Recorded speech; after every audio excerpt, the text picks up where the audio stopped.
Assalamualaikum warahmatullahi wabarakatuh. Perkenalkan, saya Yosef Darmawan, mahasiswa program studi akuntansi PJJ1 Universitas Iber-Asia. Pada kesempatan kali ini, saya akan mempresentasikan mengenai analisis makroekonomi Tiongkok tahun 2022 sampai dengan 2024 sebagai tugas ujian akhir semester mata kuliah ekonomi makro yang diampu oleh Ibu Bunga Anissa Harare, ST MAP. Tiongkok atau China merupakan negara dengan perekonomian terbesar kedua di dunia setelah Amerika Serikat, dengan peran dominan dalam perdagangan global, industri manufaktur, dan investasi internasional. Selama 2 dekade terakhir, pertumbuhan ekonomi Tiongkok sangat pesat, menjadikannya kekuatan ekonomi utama di Asia dan dunia. Fokus analisis pada materi ini adalah inflasi, nilai tukar, produk domestik bruto atau PDB, neraca pembayaran, dan neraca perdagangan. Periode analisisnya tahun 2022, 2023, dan 2024. Sumber datanya yang pertama dari IMF, yang kedua dari World Bank data, yang ketiga dari National Bureau of Statistics of China, yang keempat dari tradingeconomics.com, dan yang terakhir dari CEIC data. Inflasi Tiongkok tahun 2024. Untuk tahun 2022, inflasi sekitar 2%. Tahun 2023, inflasi menurun menjadi 0,2%. Karena deflasi di beberapa sektor. Tahun 2024, proyeksi naik sedikit ke 1,2%. Penyebabnya, lemahnya permintaan domestik, penurunan harga pangan, dan energi.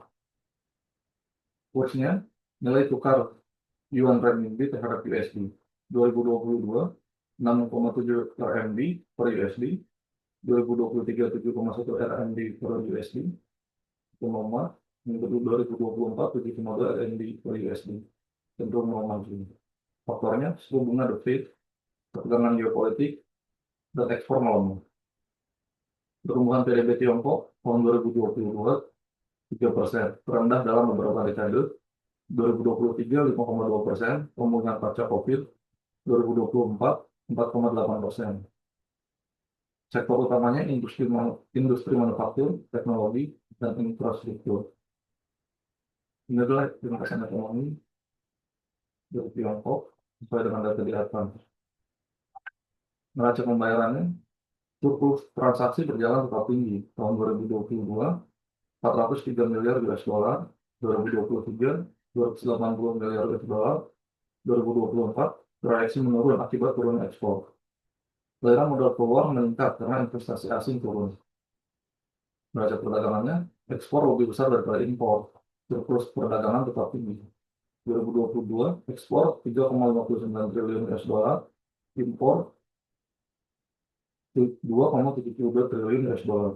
2023 ekspor turun menjadi 3,38 triliun US dollar, impornya menurun menjadi 2,56 triliun US dollar. 2024 diperkirakan stabil. Kondisi ekspornya, komoditas utamanya adalah elektronik, mesin, kendaraan listrik, dan tekstil. Negara tujuannya Amerika Serikat, negara ASEAN, dan Uni Eropa. Tantangannya, proteksionisme, permintaan global menurun. Kondisi impornya, komoditas utamanya adalah minyak mentah, chip semikonduktor, dan bahan baku industri. Negara asalnya Australia, Brazil, dan Korea Selatan. Bergantungan tinggi pada input industri. Tantangan ekonominya, pertama krisis sektor properti, Evergrande, dan Country Garden. Yang kedua, tinggi pengangguran muda. Yang ketiga, konflik dagang dengan Amerika Serikat. Yang keempat, ketergantungan pada ekspor dan investasi. Peluang ekonominya, yang pertama, investasi di teknologi hijau dan energi baru.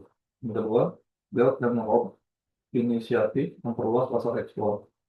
Dan yang ketiga, digitalisasi ekonomi dan kebijakan industri baru. Kesimpulannya, ekonomi Tiongkok menunjukkan pemulihan pasca COVID. Yang kedua, inflasi terkendali namun perlu waspada deflasi. Yang ketiga, PDB tumbuh moderat, neraca dagang surplus. Dan yang terakhir, tantangan struktural perlu diatasi untuk pertumbuhan jangka panjang. Ini adalah daftar slide-nya. Sekian yang dapat saya sampaikan.